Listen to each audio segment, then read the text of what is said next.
and welcome to Beyond the Badge. I'm your host, Middlesex Sheriff Peter Koutoujian. Over our past few episodes, we've discussed issues related to the opioid crisis, veterans, and criminal justice reform with leaders from across the Commonwealth. Today, we're going to focus on the municipal issues facing towns and cities right here in Middlesex County and beyond. For this discussion, I'm honored to have two guests with decades of leadership experience here in Middlesex County. Stephanie Muccini Burke has just begun her second term as mayor of Medford. She brings a wealth of experience to the job, having served as a city councilor for 14 years and the city's director of budget and personnel for 4 years alongside the dean of the Massachusetts mayors, Mike McGlynn. She has a bachelor's degree in accounting and a master's degree in taxation, so her financial expertise will be much appreciated here today. Town manager Richard Howard has served at the highest levels of municipal government, spending 16 years as the mayor of Malden and 6 years as the town manager for Winchester. In both communities, he has made signature investments in education and improved public recreation spaces for community members. Thanks to both of you for being here and taking the time to join us today. Before we begin, I'd like to congratulate Town Manager Richard Howard on his upcoming retirement and Mayor Burke on your recent re-election. Both of you deserve great praise for the service to our communities, and thank you for being here with us. Thank you very much, Mr. Sheriff. Great to be. So, listen, I know you just fresh off a major conference, Mass Municipal Association, which is, could you tell us a little bit about the association and what the conference was about? Perhaps we can begin with you, Mayor? Certainly. Well, Mass Municipal focuses on all levels of government. So it has a group of mayors, a group of councilors, selectmen, town managers like School Mr. committee Howard. members, right? So everybody participates, and we do these breakout sessions where you really can keen in on key issues that are facing communities across the Commonwealth. And what's nice about it, you get to meet with your peers and discuss best practices that they may be doing. Even if it's a town to a city, you know, we're able to transfer those deeds and move forward in a positive way. So it's a great coming together moment. Right. How about you, Mr. Manager? The governor will come in and usually address the body and give us a heads up on what his budget will show in the upcoming weeks or so. And it's always good to see the central players in the administration. Usually congressional senators are there. But it is, as Stephanie said, a good opportunity to get together with your colleagues and kind of compare notes as to what's going on. And the most important of the governor's address, what's the most important part of the governor's address you guys are looking for? 3.5% for local aid. So local funding, yes. The local funding. And I know that in attending associations with other chiefs of police or sheriffs, I find it almost therapeutic because you understand, you feel like you're going through these issues alone, then you realize that, you know, everyone's going through the same types of issues, just in different forms, and sometimes you come up with a good idea about how to handle. What was the major theme this year? Was there a major theme that, you know, aside from funding maybe, that was, you could feel bubbling up through this conference? Well, there was a lot of federal talk as well. So they piped in Senator Warren and Markey to us because normally they would be present and they really commit some time and energy to the MMA conference. But this year we had them on the big screen, unable to converse back and forth, but they certainly relayed the message of what's going on in Washington, which is quite concerning. Right. And anything other than funding that you can kind of see coming up with municipalities right now? Anything that's people having to pay attention to, just aside from that taxation or that funding financial side? Well, certainly one of the topics you'll probably be addressing today is the opioid crisis. Right, yes. So that's the top, that's in the front of everyone's brain. We're all thinking about it and trying to do some things that can alleviate some of the burden and really deal with this horrific issue. Right. And things that may not be as glamorous as what's going on the federal level or funding for municipalities, but boards of health are currently in the middle of fighting off a big flu epidemic that is throughout many of our communities. So small things like that are services that are important. Veteran service agents issues. Exactly. So it's really about your constituencies and serving them. Right. So we brought a whole team in on Friday, so we had 5 of us in there, so we kind of dispersed to different programs because they run concurrently. Right. So we're hopefully able to gather a lot, and now we'll go back to work and collaborate on. Isn't that the frustrating part? When it is. You wish you could be at every one of them. You want to make sure someone's going and they're taking notes, right? Yes, copious notes. That's great. Well, now, right here, we've got an elected mayor for the city of Medford. We have the town manager for the city of Winchester that was an elected mayor in the city of Malden. Stephanie, maybe you can just tell us a little bit about what your role is, and then we can learn a little bit with the role of the town manager, how your roles are a little bit different. There's probably a lot of similarities. We are both the chief executive officers of the communities that we serve, and the underlying piece is that every 2 years I'm running for re-election. So a little different than Richard has to deal with now. But we just came off a campaign, and it was a very positive one. And it was literally the next day we had scheduled meetings in the office. So, the work of government continues whether you're in a campaign mode or not. Right. So it was tough. It was my first re-election as mayor, so trying to balance it all took a great amount of effort for me. Yeah, to be able to manage the city, run for and the run office at the same really time. and connect with the people that you may not see on a monthly, weekly basis. Right. So it was a huge undertaking. But the job itself, we have a strong mayor city. So it pretty much falls on the shoulders of my administration, and we've put together a really strong team to carry out the goals that I think are important. Primarily the capital plan for the city, a lot of infrastructure needs that have to be balanced and prioritized. So it's a hard thing to do. Right. Along with doing some of the nice things that people want to see. Well, they want to see need to see, lights right? in Yes. your square. They want to see pretty areas. Quality of life issues, yes, right, Yes, sure. it's far different than the burdensome big dollar things, but Right. how you spend those little dollars impacts the budget. Absolutely.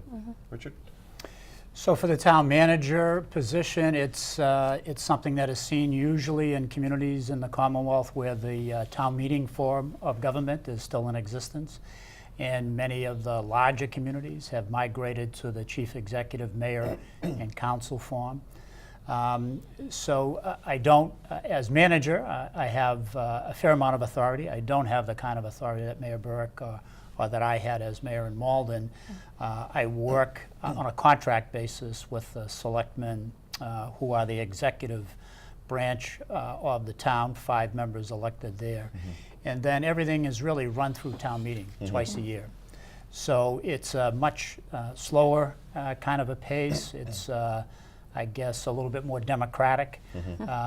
So in some communities they still have an open town meeting form where any resident can come in and vote on the main issues that get put before town meeting, the budget, lots of other activity appropriations. So do you think that form, would you say, could be considered to be a more stable form because it's a slower moving piece, so it doesn't change as quickly potentially in upheavals? It is. I think there's something to be said for the centralized administration too. You want to be a little bit more nimble. If you're a city with a major population, some decisions can't wait for every other time of the year to get made, and you want to be able, with your city council, to be able to address something on a more rapid basis. Right. But for those communities that still have engaged citizenry, and whether it's the open town meeting form or representative town meeting form, if you can get people committed to being at those sessions on a twice-a-year basis, then it operates pretty well, and people feel engaged and as though they have a say-so in how their tax dollars get spent and how their services get. How long is the typical contract for a town manager?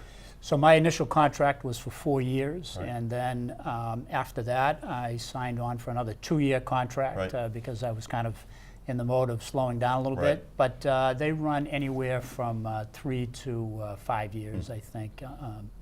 And Mayor, what's your contract? My contract with the people is every 2 years 2 right years, now. right. And believe me, when we were out knocking on doors and having standouts, if I heard it from one, I heard it from 1,000 people. You're kidding me. Your term's already up? How is that possible? Right. It feels like it was yesterday that I was just sworn in. So a lot of people have voiced that they would prefer to see 4 years for stability purposes. Many municipalities have a 4-year term now. Way. They've moved in that direction, Many which have. seems to have been the trend, because then you have a more stable form of government. You can do the job and then answer for your term after you've been able to do your job, instead of partway through everything. Especially in your very first term. A lot of the projects that I started aren't even completed yet. Right. So it's really hard to show the fruits of your labor because you haven't just come to completion. Right. So 2 years is a really quick time Especially if you have to do something that may be the right thing to do, but it may not be a popular thing to do. doing it earlier and a little bit of a longer term allows people to see the fruits of that initiative, whereas otherwise they just might be mad that it's being undertaken with a quick election on top of it too. Well, my philosophy always is that I have to do what's right and live with the consequences. Right. So when I make a decision in my heart, I know it's the right decision and I have to live with it, whether right. it comes out positive or negative. That's right. That it's just something you have to live with. And you can't always be thinking about the next campaign, or you just get bogged down in that. So I've always been of the mindset, even when I was a counselor for 15 years, I left in my 8th term to go work for Mayor McGlynn, that you just have to do what's right and let the people decide. If they don't want you anymore, that's their decision. I think that people really do believe that someone should try to do what they think is the right thing, and they will respect you for that. Those leaders, electoral leaders, elected leaders, that seem to just go whichever way they think the public wants to go, tend to not. They may not last long, but they're certainly not respected by the public, I think, in that same way. The public likes someone that will say, I disagree with you and this is why, and they'll respect you for that. Actually more so than if you just say, okay, I'm with you, I'm with you, I'm with you. They'll understand, they're thinking independently, and they can back it up. That's all I can ask for. Exactly. And As long that's as you what can seem have to be doing. dialogue, what we see nowadays, I don't know if you see it as much, Richard, you probably do, is all the social media. Right. And it really has brought such a heavy weight of discussion and a negative discussion on any topic, basically. So it's really frustrating sometimes where they're carrying out dialogue there instead of coming to open sessions and Right. really voicing their concerns. Right. They're doing it behind a keyboard, and it's very anonymously frustrating. many times too. Very frustrating. Right. So you said some of the issues that you're working on. You had mentioned the opioid issue is a major one. You come from very different communities, Medford, and being a city, a larger city, urban city. You've got Winchester, that's a town and is a affluent town, much more white collar than Medford. But you're both, I'm assuming, because I know this from Middlesex County, you're both seeing an opioid problem. Are you seeing it in Winchester as well, Richard? Absolutely, and we just held a session with our department heads to kind of open up the tools that are available either on our healthcare plan or on a regional basis. Mayor Burke ends up having to have kind of a very proactive approach over there, and we had actually one of the folks that help out in Medford come to our seminar in Winchester. So rolled out that information just to make department heads aware of some of the major signs and what resources are available to employees who may find themselves trapped in a very bad situation, either from a family member or in their own lives. And the goal there is to get people to be able to come forward, seek the appropriate treatment, get their life back in order, without necessarily the threat of losing their job, their livelihood, and what they have in place for their family. So we'll do that. We'll follow up on that with seminars for employees. So we're going to be doing that in early February. We'll have these open sessions just to make people aware of what kinds of resources are there for them in the event they know of someone who's in need of treatment, rather than putting him into the criminal justice system. It's a disease, it's not a crime Absolutely. itself, right? Yeah. What are you doing in Medford? So we established through this current budget that we're in the first coach, a recovery coach that's actually on the streets. So following up, if the police get a call to a home, we get the information the next day, and we have a coach that's actually knocking on a door and trying to connect, and someone that can really gel and is trustworthy. So it's all confidential, and we have found that that has helped with some of the most severe cases that we see. I think we had 17 confirmed deaths in 2017, and those we're still waiting on some of the death records to come in, so that number probably will grow. Maybe half were actually overdosed in Medford, some were outside, but they lived they're from Medford. So it's devastating when you see people that are at the table trying to make headway and trying to bring the issue really to the forefront, and then you read an obituary. Just last week I read an obituary of someone who was very active in recovery, and it really does break your heart. And you try to just keep plugging. So along with our full-time recovery coach that the city has budgeted for, we've also had 2 police officers that have been certified in it as well. So we have a team approach between our Board of Health and our public safety officers, that they all are working together to try and combat this. And really being visible out in the street and trying to make a difference. It's not just a police problem anymore, not. is it? No. And it's not just the federal government, it's not just the state government, it's not just even the county government, it's the municipal government that has to address it. Otherwise, we're going to lose. Now, and I know, would you remember what the results, the number of overdose deaths that might have been occurred in Medford from the year before? Because we've seen a slight downturn Yes. overall. We're not nowhere near where we should be, but No. we've seen some of our efforts like yours and yours, Mr. Manager, actually seeming to take some hold and having some effect with the collaborations with a lot of different organizations Absolutely. and entities. So was it, I believe it was 19 the year before. Yep.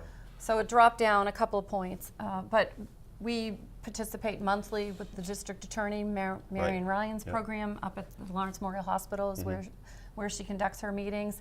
And it really brings together people from the health sciences, police. I see the chiefs of police from all of our communities there on a regular basis.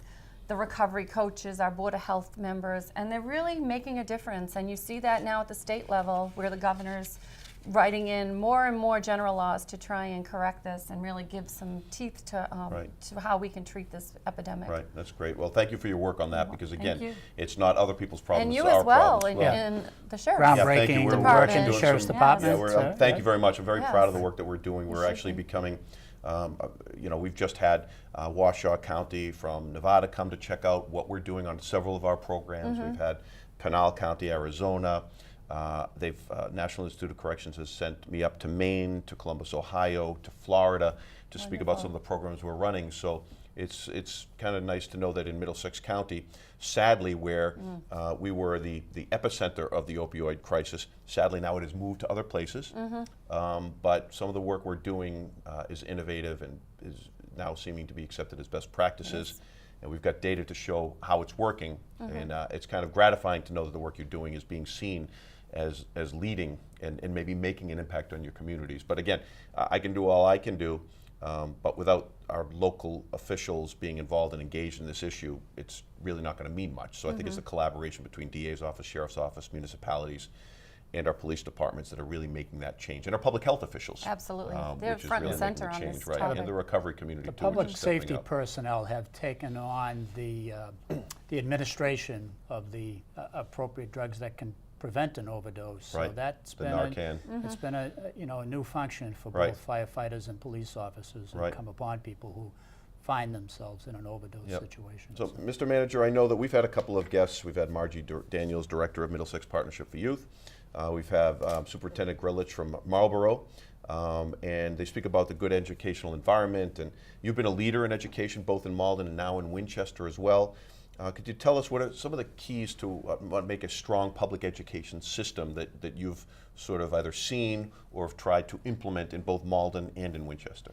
Yeah, there's certain things that government can do, and there's certain things that the family can do for a young student. I always viewed it as the most important people in a student's life, obviously, were the adults. So whether it was guardian or parents at home, and then the teachers in the classroom. I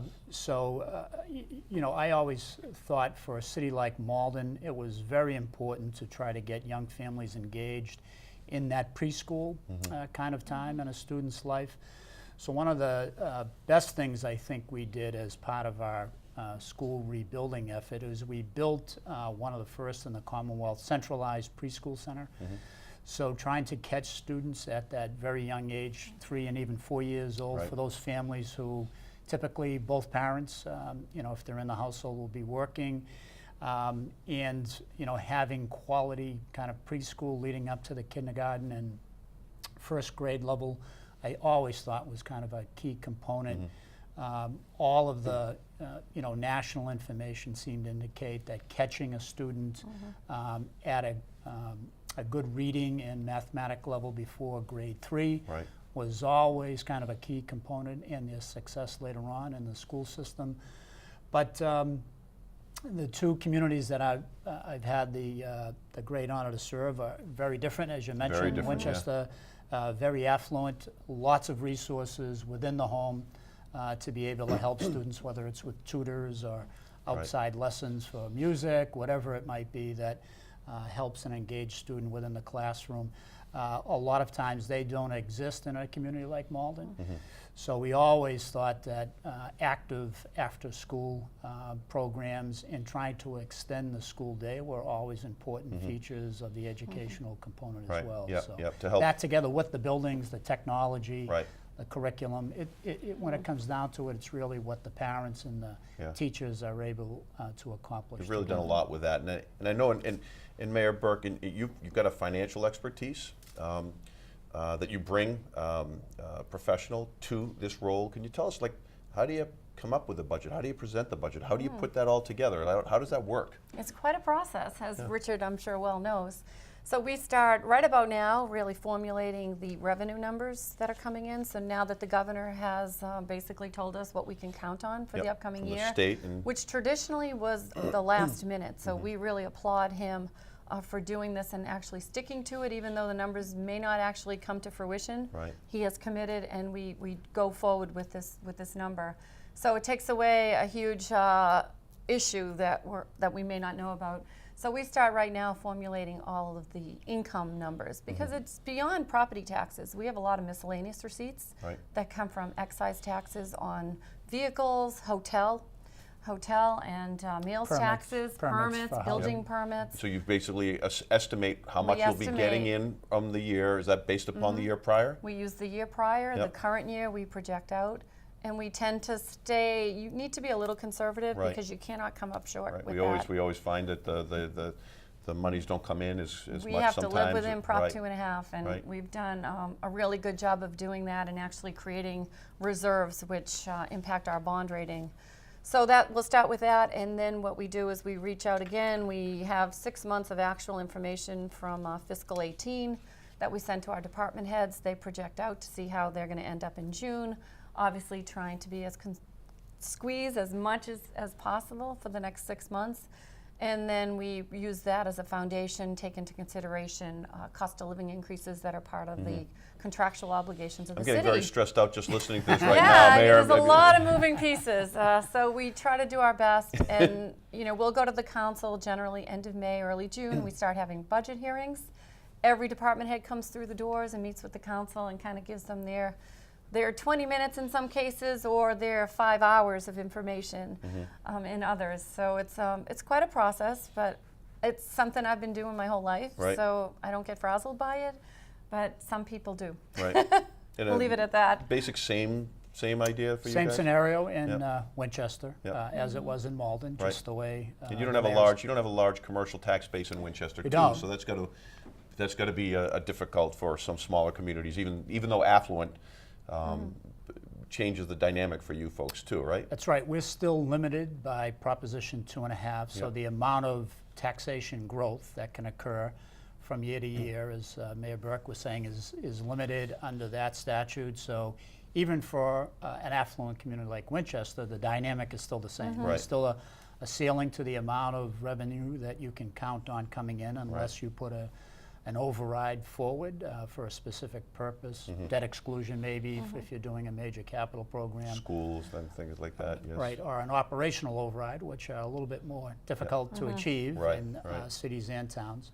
So the dynamic is exactly the same, and the difference for a town is that I will hand a budget that I will prepare as manager off to a finance committee that exists in the town, and they will prepare a final budget that gets presented to town meeting in the Right. spring, in May of this year. So That's we great. turn a budget over to the city council. Yep. They hold the hearings Right. and hopefully vote on it favorably. Yeah. And the residents should know that almost everything that gets done on the local level is kind of double checked by the state. The Department of Revenue Right. and the Division of Local Services determines that those revenue estimates that the mayor was talking about are realistic and Basically are on in line. point. And obviously you won't find yourself in a hole when it comes to paying for the bills, Right. the expenses versus what your estimated revenues are for the year. But it's, you need somebody who knows municipal finance in order to be able to prepare a document that is going to be realistic and can get you through the end of that 12-month period Right. into the early part of 2019. No pressure though.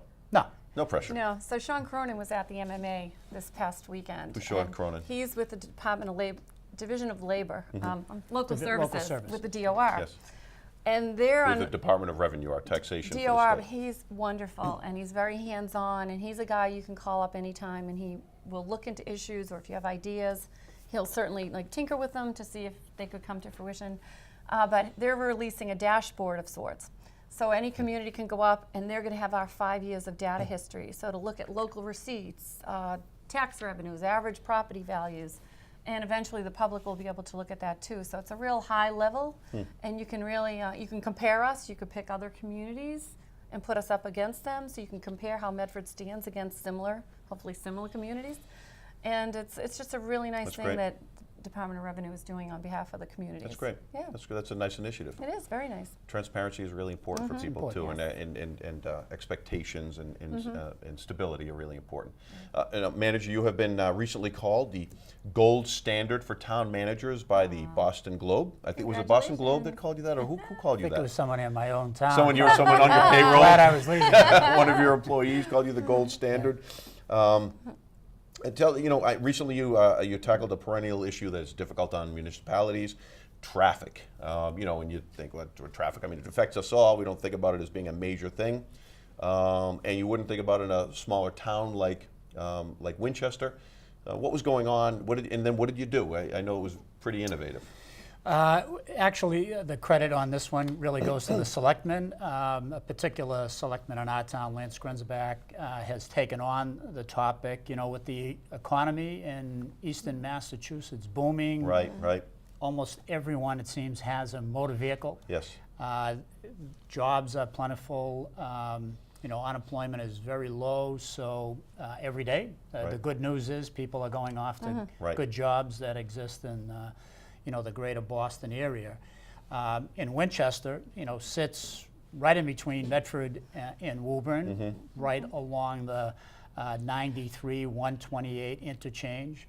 So any community really that finds itself within that geographic area is going to be pretty much inundated with rush hour traffic, Right. especially in the morning. Families getting their students off to schools, people heading to their jobs.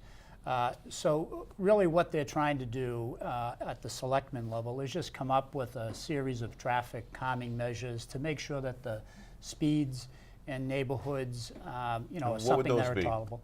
Well, the state just recently passed a bill that allowed communities to adopt a 25-mile-an-hour Right. top Yep. speed We limit. have adopted that in You've Medford. adopted that too, right? So, It's usually 30 miles per hour. 30, Now bring it down to formerly 25. 30, and a lot of people who see 30 are going 35 or Right, yes, right. a little bit over that. So that's one tool, and then I think a series of other traffic calming measures, whether it's trying to narrow down the street widths, bike lanes are very important. Right. Observant crosswalk activities, all of those slow areas around schools and senior centers, anything like that, where you can ramp back the miles per hour, all kind of serve to make traffic flow a little And bit we've only got a moment left, but you're nodding in agreement. You Yeah. are doing the same sorts of things in We Medford too. We adopted a complete streets program as well. You had to go through a whole submission into the state to show that you were serious about it and that you formed a committee, and it gives you extra points on grants that you apply for. Right.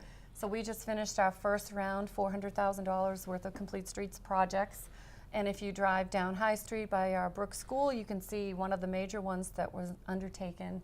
And similarly, it's road diets, it's good signage, it's rapid flashing beacons at crosswalks, so Right. you really alert people. all of those best practices practices. around traffic calming. The Yeah. Baker administration really should be complimented for putting a pot of money together on an That's great. innovative basis. That's great, because you're right. The sign of the success of our economy is traffic jams. Right. But boy, is it aggravating to have And traffic apps jams. that not have been good for developed. not good for the environment either. And the apps, the Waze Waze apps is is certainly killing sending us, people into yes. smaller All over. neighborhoods that are getting jammed up too. We think about it Absolutely. helping us, but it's really how much it hurts. May help someone, but not Right, the yeah, it doesn't help residents. everyone necessarily, Yes. right.